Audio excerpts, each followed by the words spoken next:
Bismillahirrahmanirrahim. Assalamualaikum warahmatullahi wabarakatuh. Selamat pagi teman-teman sekalian. Mudah-mudahan semuanya dalam keadaan sehat ya, nggak kurang suatu apapun. Amin ya rabbal alamin. Terima kasih buat teman-teman yang sudah mampir ke channel saya. Ya, channel saya di sini, YouTube-nya Bang Syaiha. Terima kasih, dan kemudian makasih banget yang udah nonton, makasih banget yang sudah komen. Ini sudah komen dan sudah subscribe. Ini komen tapi belum subscribe. Ini juga komen tapi belum subscribe. Ini komen tapi belum subscribe. Ini komen belum subscribe. Ini komen belum subscribe. Yang udah subscribe ini ada tandanya seperti ini. Nah teman-teman, silakan di subscribe agar saya juga semakin semangat gitu untuk berbagi hal-hal yang positif di sini. Dan teman-teman kan insya Allah mendapatkan banyak hal-hal positif juga di sini. Maka kita bersimbiosis mutualisme. Asik-asik. Jos. Baik, teman-teman sekalian, video yang sebelumnya, ya, video yang sebelumnya ternyata mendapatkan respon yang luar biasa ya. Bagi saya responnya luar biasa yang ini, ya, karena yang nonton sekarang sudah 200-an orang dan rata-rata menonton 10 menitan lebih. Jadi luar biasa lah, dan banyak pertanyaan ternyata. Ya, ternyata banyak orang-orang yang mungkin masih bingung dengan pixel itu apa sih gitu ya. Atau mungkin ada yang sudah ngerti tapi nggak tahu bagaimana cara memanfaatkannya dengan sangat-sangat baik. Nah, maka kali ini saya akan coba membuka salah satu pixel yang saya pakai ya. Baik. Nah, ini adalah salah satu pixel yang saya pakai teman-teman. Pixel ini sudah lama saya pakai dan ini saya munculkan 28 hari terakhir saja. Jadi selama 28 hari terakhir, pixel ini mencatat datanya itu real time. Bahkan teman-teman, kalau teman-teman lihat di sini, ini ada 18 menit yang lalu, 18 menit yang lalu itu ada yang masuk ke sini gitu ya. Ada yang masuk ke pembelian, artinya dia sudah mengisi form pemesanan. Jadi teman-teman, saya adalah orang yang sudah 4 tahunan ngiklan kalau nggak salah, dari 2016. 4 tahunan ngiklan, itu mazhab saya adalah yang seperti ini. Jadi pakai view konten, kemudian kalau dia berminat dia akan ngisi form pemesanan, lalu setelah ngisi form pemesanan dia akan masuk ke WhatsApp. Jadi ketika dia baru ngelihat iklan kita, iklan saya, itu pas masuk ke websitenya dia akan pixelnya tertrigger view konten. Setelah masuk ke website, nanti dia kalau berminat akan pesan, dia klik pesan, dia ngisi form pemesanan. Setelah itu, setelah lengkap isi form pemesanan, dia akan masuk ke pembelian, ke WhatsApp yang pixelnya pembelian. Ya, bisa perhatikan ini dalam 28 hari terakhir ya, perhatikan itu ada 38.000. Ya, 38.000 orang. Lalu yang lihat iklan kita klik ke website, lalu yang masuk ke ingin pesan ke form pemesanan itu 11,3. Ya, ini berarti kan ada loss berapa ini ya kan? Kemudian dari yang 11,3 ribu ini yang jadi pesan hanya 4,1 ribu. Ya. Oke, kita akan coret-coret dulu. Inilah yang dimaksud dengan pixel. Jadi pixel ini teman-teman bisa bisa ngecek gitu loh, ngecek datanya. Ini contohnya. Nah, saya akan coret-coret ya. Pertama, mazhab saya itu pakai form pemesanan. Ya, jadi web saya itu biasanya satu ada product knowledge ya. Ada product knowledge atau dia pokoknya ada sales letternya lah ya. Sales letter. Nah, ketika dia sudah baca product knowledge atau sales letter, dia akan masuk, kalau mau pesan dia akan mengisi form pemesanan. Ketika sudah masuk ke form pemesanan, dia akan diarahkan ke konfirmasi WA ke admin. Jadi 3 ini. Nah, kalau yang pertama itu biasanya kita pakai pixelnya view content. Ya, kalau yang kedua kita pixelnya add to cart. Kalau yang ketiga itu selama ini sih saya pakai purchase. Ya, pakai yang lain boleh ya, purchase. Yang lain itu banyak loh. Yang lain itu bisa teman-teman pakai add payment info. inisial checkout kalau nggak salah ya. Gimana tulisannya? Kalau salah tulisannya ya mohon maaf ya. Bahasa Inggris saya memang tidak begitu bagus. Add payment info, initial checkout, atau misalkan pakai lead, ya terserah. Kalau saya biasanya pakai purchase ya. Nah, saya selalu pakai yang seperti ini ya. Keunggulan kalau pakai form, keunggulan pakai form pemesanan. Keunggulannya apa? Satu, lead yang masuk berkualitas. Ya, CS saya itu closing rate-nya itu di atas 95%. Malah ada satu CS tuh yang closingnya 100%. Saya bilang ke dia, harusnya kalau masuk 10 konsumen, kamu closingnya 11 konsumen gitu ya. Nah, gimana coba? Ini closing rate di atas 95%. Karena apa? Karena yang masuk berkualitas. Kenapa berkualitas? Ya coba teman-teman bayangin gitu loh.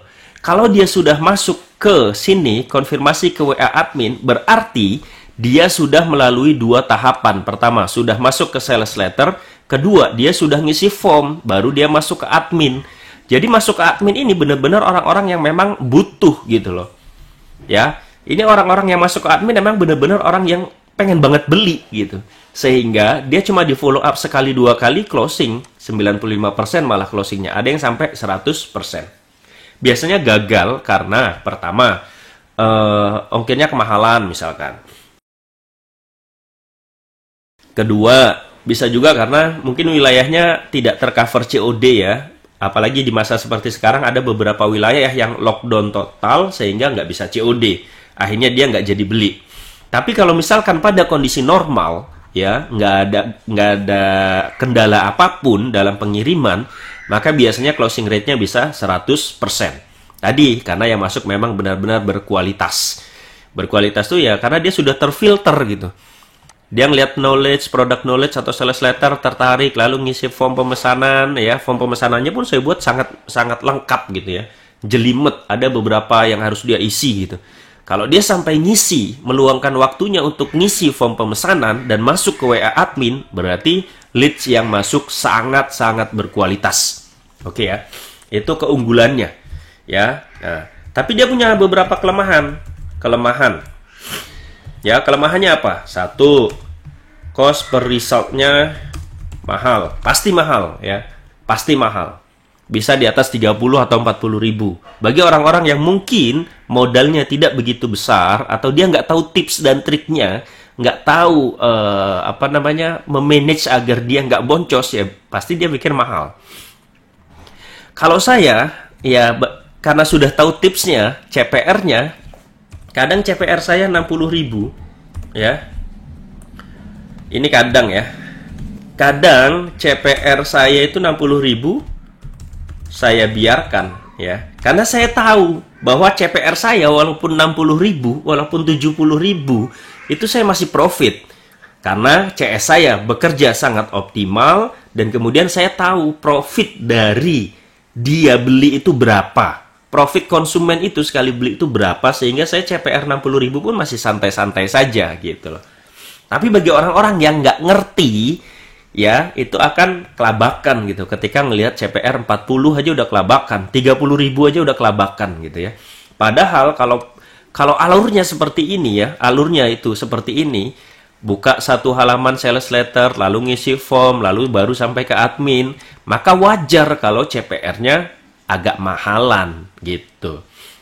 Ya tapi ini kelemahan lah, saya tulis kelemahannya CPR-nya mahal. Tapi kalau tahu tipsnya ya nggak akan boncos. Kemudian kelemahan berikutnya apa ya? CPR mahal, kelemahan berikutnya adalah banyak yang loss ya. Konsumennya banyak yang loss. Nah, ini saya mau jelasin yang tadi. Ya, mau jelasin yang tadi. Tadi kan teman-teman ngelihat salah satu pixel yang saya pakai itu tadi dilihat view. Kontennya adalah 38.000 orang. Artinya selama 28 hari terakhir, selama sebulan terakhir, itu ada 38.000 orang ya, ini sudah klik iklan ya. Sudah klik iklan. Kan banyak itu ya. 38.000 orang tuh banyak gitu ya kan. Lalu dari 38.000 orang ya, itu yang sampai add to cart, add to chart, itu ada berapa tadi? 11,3 ribu orang ya. Nah, lihat di sini lossnya berapa? Loss berapa? Coba dihitung-hitung ya. Dihitung-hitung berarti oke lah, ini saya anggap 11.000 aja ya biar gampang. Kalau misalkan segini, maka ada loss 27.000 orang hilang ya. Banyak banget bang, banyak memang, tapi saya tahu tipsnya, tahu triknya bagaimana agar tidak boncos. Dan terbukti teman-teman sekalian, saya tidak boncos. Sudah 4 tahun saya ngiklan di Facebook, nggak pernah boncos. Gitu aja ya, hilang 27.000 orang. Lalu baik, kenapa bisa hilang ya? Kenapa bisa hilang? Yaitu tadi, karena kita pakai form ya. Mungkin ada orang yang sudah masuk ke halaman 1, dia pengen beli nih gitu ya, tapi pas dia klik tombol pemesanannya kok diarahkan ke form pemesanan gitu. Akhirnya dia nggak mau, males, nggak jadi gitu loh. Banyaklah orang yang hilang, itu 27.000 orang hilang itu biasanya karena form pemesanan gitu, males dia ngisi. Kenapa hilang? Ya males ngisi form, ya kan? Yang kedua, bisa jadi ya, bisa jadi sudah ngisi form lalu ngeliat total harga dan dia nggak jadi. Nah ada, pas lihat jebret gitu ya, wah ngisi form, oke, diisi. Pas diisi bagian harga, ngisi jumlah belinya berapa, lalu pas dilihat hasilnya, kok mahal, nggak jadilah, akhirnya dia nggak jadi ngisi. Bisa jadi kan? Atau hal-hal lain lah ya, hal-hal lain. Artinya ada loss 27.000 orang. Kemudian ya, ini saya lanjutin di sini ya, lihat kursornya, saya lanjutin di sini. Nah, yang sampai ke purchase yang jadi pesan tadi kan hanya 4.000, 4,1 ya. Saya bulatkan aja 4.000 orang. Lihat. Ini loss berapa? Yang masuk ke halaman 2, halaman form pemesanan, ada 11.000 orang. Yang jadi pesan atau jadi ngisi form cuma 4.000. Lossnya berapa? Ini lagi. Loss dari ATC ke purchase misalkan. Ini lossnya itu 7.000 orang. Bayangin teman-teman. Jadi ada 7.000 orang yang pas sudah mau pesan tuh nggak jadi. Ya, potensial nggak? Ini potensial gitu loh. Ini potensial sehingga ya. Nah, 7.000 orang ini itu potensial. Saya ulang, ini potensial. Sehingga dengan data ini kita bisa buat iklan retargeting. Nah, itulah yang saya bilang retargeting. Kenapa bisa loss 7.000 orang gitu ya? Kenapa bisa loss 7.000 orang? Satu, dia sudah masuk ke halaman pemesanan, tapi nggak jadi beli karena ternyata ngisi form. Dua, dia bisa jadi sudah ngisi form lalu ngeliat total harga dan dia nggak jadi beli. Ini saya tambahin. Yang ketiga, bisa jadi ya, bisa jadi dia sudah mau ngisi, tapi ada kendala tertentu ya. Contohnya gini.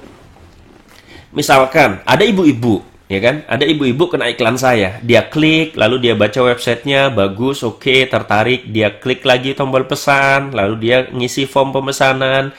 Pas mau ngisi form pemesanan, ya sudah ngisi nih nama, nomor handphone dan sebagainya. Dia belum submit, tapi pas belum submit itu, tiba-tiba suaminya manggil gitu. Dia manggil suaminya, halo, bu, gitu ya. Kaos kaki saya mana bu? Saya mau berangkat kerja nih gitu. Papa mau berangkat kerja gitu. Kata suaminya. Si ibu ini akhirnya nggak jadi dong. Nggak jadi ngisi form pemesanan. Kemudian handphonenya ditinggalin. Dia cari tuh kaos kaki suaminya. Dia kasih ke suaminya. Suaminya berangkat kerja. Dan akhirnya si ibu ini lupa kalau ibu ini mau ngisi form pemesanan. Ya. Itu bisa jadi seperti itu. Bisa jadi juga, misalkan ada Andi misalkan. Andi tertarik mau beli produk saya, mau ngisi form. Tapi pas lagi mau ngisi form, tiba-tiba Andi inget bahwa dia ada janji sama temennya dan temennya nelpon gitu loh. Ini lo lagi di mana? Gue udah di tempat nih gitu ya. Pas Andi mau ngisi form dapat telepon itu, lalu dia, oh ya, gue cus deh sekarang gitu. Akhirnya nggak jadi ngisi form si Andinya. Padahal dia udah mau ngisi tuh, tapi ada kendala tertentu, akhirnya dia nggak jadi ngisi. Bisa jadi juga, anggaplah ada orang gitu ya, namanya misalkan Fulan. Si Fulan udah mau ngisi nih, mau ngisi form. Lalu tiba-tiba pas mau ngisi form, tiba-tiba Fulan mules gitu ya. Si Fulan mules. Wah, mules nih perutku gitu. Akhirnya pas sudah mules, si Fulan nggak jadi ngisi form. Ya, nah orang-orang seperti ini, itu pasti ada. Di antara 7.000 orang ini, ya, yang loss dari add to chart ke purchase, loss 7.000 orang, itu pasti ada orang-orang yang seperti ini. Punya kendala tertentu, tapi kemudian nggak jadi isi gara-gara itu, ya. Nah, makanya kita bisa tuh ngiklan, sehingga dengan data ini kita bisa buat iklan retargeting. Ya, retargeting itu berarti targetnya cuma 7 orang ini saja, kecualikan yang sudah purchase. Nah, jadi iklan retargeting ini adalah seperti ini. Ada 7.000 orang yang sudah sampai halaman form pemesanan tapi nggak jadi beli. Ini kan potensial. Targetin mereka saja. Tapi jangan lupa kecualikan ya, kecualikan orang-orang yang sudah purchase. Orang-orang yang sudah purchase tadi kan ada 4.000 orang. Ya. Jadi nanti sorry. Maksudnya gini, 7.000 orang ini berarti kan yang belum purchase ya, karena kan 11 ke 4.000 itu selisihnya 7.000. Artinya iklan retargeting ini targetnya cuma 7.000 orang ini saja. Ya, 7.000 orang itu tadi sudah dikecualikan purchase, makanya dia cuma 7.000. Ya. Coba bayangin. 7.000 ya. Misalkan yang jadi beli 1%-nya saja. 1% dari 7.000 ada 700 ya kalau nggak salah ya. 7.000, 1%-nya adalah, sorry, kok matematika saya jadi jelek nih. 7.000 ya dikali 1 per 100, 70 ya. 70 ya. Anggaplah ada 70 yang jadi beli, 1%-nya saja itu 70 orang. Kalau misalkan profitnya adalah 150.000, ya kan? 150.000 dikali 70 itu kan sudah lumayan gitu loh. Sudah lumayan gitu ya. Lumayan kan? Berapa itu? 7 kali 5, 35, sisa 3. Ini berarti 10. Nolnya ada berapa itu? Nolnya 5. 2, 3, 4, Nah, ini jadi berapa ini? Nah, ini aja ada 10 juta gitu. Ya, dapat 10 juta. Dapat 10 juta ketika ada 1% saja yang beli. Dan teman-teman, biasanya iklan retargeting ini ya itu sangat-sangat murah. Ya, itu sangat-sangat murah dibandingkan dengan iklan-iklan yang lain. Kenapa sangat murah? Yaitu tadi, ada orang yang sebenarnya sudah mau beli kemarin-kemarin tapi lupa, pas diingetin lagi sama iklan kita, dia akhirnya mengisi form pemesanan. Nah, teman-teman sekalian, ini salah satu manfaat Pixel ya dengan cara retargeting. Ya, tadi saya sudah tunjukin kan bahwa Pixel saya yang sudah dipakai cukup lama, sebulan terakhir itu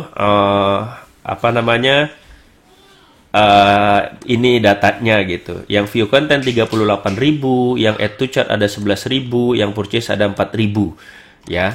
Nah, teman-teman sekalian, ini semua bisa dipakai nih gitu, bisa dipakai. Lalu data yang 4.000 orang ya. Nah, sekarang coba lihat. Ini namanya iklan retargeting ya dengan cara seperti itu. Nah, sekarang kita lihat, kita punya data 4.000 orang ya.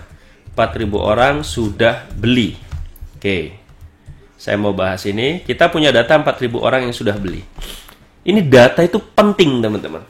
Ada 4.000 data loh dalam satu bulan yang beli ke kita. 4.000 orang ini kalau dia belinya nggak cuma satu, maka dalam sebulan tuh bisa puluhan ribu terjual gitu. Anggaplah masing-masing beli 2, itu udah 8.000. Bagaimana kalau masing-masing beli 3, itu ada 12.000 yang terjual. Ya kan? 12.000 piece terjual. Kalau misalkan profitnya, anggaplah 100.000, ya kan? Maka ini sudah berapa dalam satu bulan tuh profitnya gitu loh. 12. Ini nolnya 5 ini nolnya 5 tambah 3, 8. Nolnya 8 tuh, 2, 3, 4, 5, 6, 7, 8. Ini berapa gitu profitnya? Berapa ini jadinya? Tuh 1 miliar ya. Ya 1,2 miliar tuh profitnya gitu loh. Data segini, bayangin kan luar biasa gitu. Nah, selain profitnya yang luar biasa, data 4.000 ini bisa kita manfaatin gitu. Kita punya data 4.000 orang sudah beli, ya. Sehingga dari Facebook, ya. Facebook kan canggih, Facebook canggih gitu ya. 4.000 orang ini datanya ada di kita, ya. Dari Facebook dia akan jabarin tuh, ya, 4.000 orang ini, ya, dijabarin tuh sama Facebook di pixel. Misalkan 4.000 orang ini usianya berapa saja gitu ya. Ya, misalkan yang 25 ke 34 tahun ada berapa orang, 35 ke 44 tahun ada berapa orang, dan seterusnya gitu. Nah, ini semuanya ada dari data pixel 4.000 orang ini. Kemudian yang kedua, itu nanti jenis kelaminnya. Ya, jenis kelaminnya misalkan laki-laki berapa persen, perempuan berapa persen gitu ya. Laki-laki, perempuan, others misalkan. Ada yang nggak nulis kan. Jadi, dari data 4.000 orang ini kita tahu usianya berapa aja, jenis kelaminnya berapa, jenis kelaminnya apa gitu ya. Lalu kita tahu daerah mana saja gitu. Nah, dan seterusnya lah. Pokoknya lengkap. Nanti misalkan dia buka pakai apa, HP atau PC misalkan gitu. Itu semuanya ada. Nah, data ini kan data 4.000 ini sangat banyak teman-teman. Dari sini teman-teman bisa melihat bahwa oh, ternyata yang beli ke saya itu usianya misalkan usianya itu 35 sampai 44 tahun. Nah, dari sini teman-teman, ketika kalian sudah baca pixel dengan bagus, tahu bahwa yang beli itu 35 sampai 44 tahun, ya sudah. Kemudian scale up-nya teman-teman bisa buat iklan di usia ini saja gitu loh. Ya.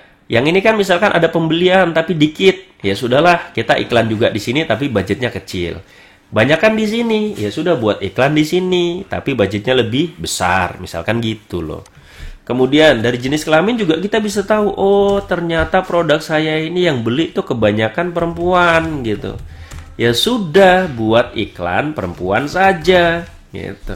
Laki-laki ada juga bang, ya sudah buat laki-laki tapi budgetnya agak kecilan gitu loh. Ngerti ya enggak? Ngerti kan? Kalau nggak ngerti diulang-ulang lagi videonya gitu. Nah, dari sini pun teman-teman bisa tahu daerahnya. Misalkan, oh ternyata yang banyak beli itu adalah orang di kota Bengkulu nih, gitu. Ya sudah, berarti iklannya Bengkulu saja, gitu. Banyakin di Bengkulu, gitu. Kejar tuh di Bengkulu saja, gitu. Dan yang terakhir misalkan dari sini juga teman-teman bisa. Oh ternyata yang 4.000 orang ini kebanyakan aksesnya via laptop, gitu. Ya sudah, berarti iklannya laptop saja. Tapi jarang sih, biasanya sekarang orang-orang udah di handphone semua kan, buka Facebook gitu. Nah, ini data pixel bisa kita pakai untuk ini, gitu ya. Jadi kita bisa lihat di breakdown dulu. Kita lihat usia yang masuk tuh ada usia berapa saja, jenis kelaminnya apa saja, ya kan, daerah mana saja, bukannya lewat mana. Nanti bisa interest bisa muncul dari sini gitu ya. Nah, bisa juga data 4.000 ini kita bisa buat LLA, ya. Look like audience. LLA ini bahasanya ginilah. LLA itu adalah orang yang berbeda dari data kita, tapi dia sangat mirip segalanya. Nah, gitulah. Jadi gini. Teman-teman punya data 4.000 orang yang sudah beli dalam satu bulan terakhir. Ya. Dalam satu bulan terakhir, ya kan? Ada 4.000. Nah, ini kan datanya ada. Sekarang kita mau ngiklan nih, mau scale up, mau banyakin orderan gitu ya. Bisa dengan cara LLA. 4.000 orang ini kan benar-benar orang-orang yang sudah terfilter, buktinya dia sudah pesan gitu loh. Sehingga kita bisa minta ke Facebook untuk beriklan dengan orang-orang yang mirip seperti ini saja, yaitu dengan cara LLA. Nggak usah terlalu luas deh gitu loh, ya kan? Aku pengen ngiklanku kalau bisa ke orang-orang yang mirip saja nih sama yang 4.000 ini gitu. Karena 4.000 ini sudah terbukti dia mau ngisi form pemesanan, mau beli dengan harga segitu dan sebagainya. Ya udah, aku pengen tuh iklanku tuh ditujukan ke orang-orang yang mirip dengan 4.000 orang ini saja. Nah, itu dengan cara LLA. Caranya gimana? Cara pertama, satu, buat custom audience ya, buat custom audience orang yang sudah beli ini ya. Jadi dibuat custom dulu nih 4.000 ini ya kan. Setelah dibuat custom ya, buat LLA dari custom tadi gitu. Nah, jadi buat custom audience orang yang sudah beli ini kan ada 4.000 itu tadi masih di data pixel, lalu dikumpulin dulu gitu dalam bentuk sekumpulan audience, lalu di LLA-in. Nah, LLA-nya berapa persen? Buat 1-10% ya, Indonesia. Lalu nanti barulah buat kampanye baru atau iklan baru maksudnya ya. Itu nanti adset-nya masing-masing gitu. Misalkan adset 1 itu pakai LLA 1%, adset 2 pakai LLA 2%, adset 3 pakai LLA 3%. Sehingga nanti di kampanye baru ini isinya itu ada 10 adset. Isinya adsetnya 10 ya. Itu di split berdasarkan persen LLA-nya. Nah, seperti itu. Jadi gitu teman-teman ya. LLA ini bisa dipakai untuk ini, buat customnya, buat LLA-nya, buat kampanye di sini. Nah, mungkin ada yang nanya, Bang, kan secara teori yang paling mirip adalah yang 1%. Kenapa mesti dibuat 10-10-nya? Nah, jawabannya gini teman-teman. Benar bahwa yang paling mirip adalah yang 1%. Ya. Tapi, nggak menutup kemungkinan yang 2%, 3%, 4%, 5% itu ada yang beli juga. Dan kalau masih profit, kenapa nggak dijalankan gitu loh. Yang 1% kan kita udah jalanin. Tinggal kita buat yang berikut-berikutnya gitu. Siapa tahu dari sana ada profit juga buat kita. Dapat profit 100 juta dari yang situ kan lumayan gitu ya. Ya kan? Nah, gitu loh maksudnya. Jadi dicoba semuanya gitu. Karena kadang-kadang ada juga tuh yang misalkan LLA yang 4% ternyata hasilnya lumayan bagus juga gitu. Coba kalau nggak dicoba kan? Nah, susah gitu. Kehilangan potensi gitu loh. Paham ya maksudnya? Kalau nggak paham diulang-ulang, nggak usah malu-malu, diulang-ulang saja. Gitu. Gitu teman-teman ya. Nah, ini adalah ocehan saya pada pagi hari ini. Jadi saya ulangin, saya review. Satu, mazhab saya itu pakai form pemesanan. Sehingga yang pertama, kalau orang klik iklan saya akan masuk ke sales letter. Kalau dia tertarik, dia akan klik pesan, masuk ke form pemesanan. Kalau dia sudah pesan, ngisi form pemesanan, dia akan baru ke admin. Nah, keunggulannya yang masuk adalah leads yang pasti berkualitas. Terbukti closing rate CS saya itu di atas 95%. Ya, karena yang masuk benar-benar sudah berkualitas. Tapi kelemahannya CPR-nya mahal. Semahal-mahalnya CPR ini, kalau teman-teman tahu tipsnya, maka nggak akan boncos. Kelemahan kedua itu banyak yang loss. Tapi yang loss ini bisa kita kejar lagi ya. Misal, ini dari view konten ke add to chart loss 27.000 orang. Ini bisa kita target ulang dengan cara membuat custom audience yang view konten saja. Lalu targetin ke orang ini saja 27.000 orang. Nah, ini saya jelasin kenapa bisa hilang. Satu, bisa jadi karena dia malas ngisi form. Kedua, bisa jadi sudah mau ngisi form lalu ngelihat total harganya mahal, dia nggak jadi. Tiga, bisa jadi dia sudah ngisi tapi ada kendala tertentu. Tadi saya sudah jelaskan. Nah, terbukti di sini loss-nya juga cukup besar dari add to chat ke purchase.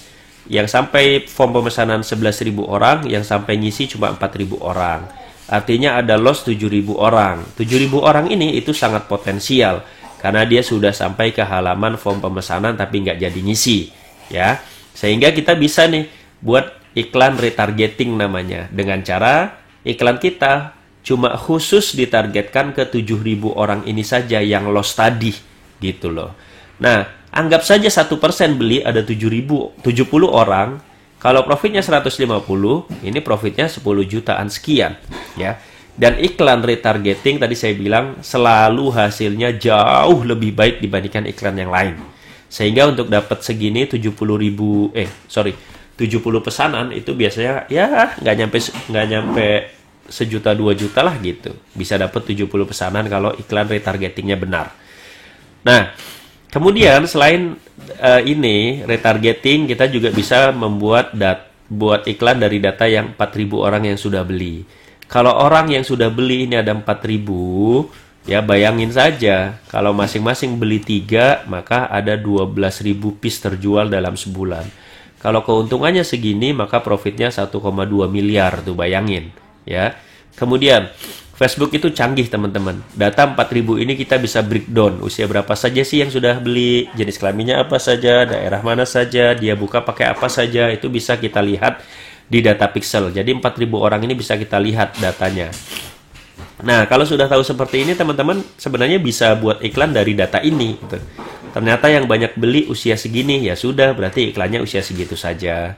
Ternyata yang banyak beli laki-laki, ya sudah, berarti laki-laki saja. Ternyata yang banyak beli orang-orang dari Bengkulu, ya sudah, berarti iklannya di Bengkulu saja gitu. Ya. Selain ini, data ini, nah 4.000 orang ini yang sudah beli, kita bisa buat LLA-nya. Ya, ini tadi saya sudah jelaskan. Nah, kalau teman-teman masih bingung, diulang-ulang, lalu kemudian silakan berkomentar bingungnya di mana. Jangan lupa, kalau sudah berkomentar, jangan lupa di-subscribe. Kan sudah nanya nih, saya sudah jelasin panjang lebar gitu, apa salahnya di-subscribe gitu. Oke ya. Terima kasih, mohon maaf kalau banyak kesalahan. Assalamualaikum warahmatullahi wabarakatuh. Bye-bye.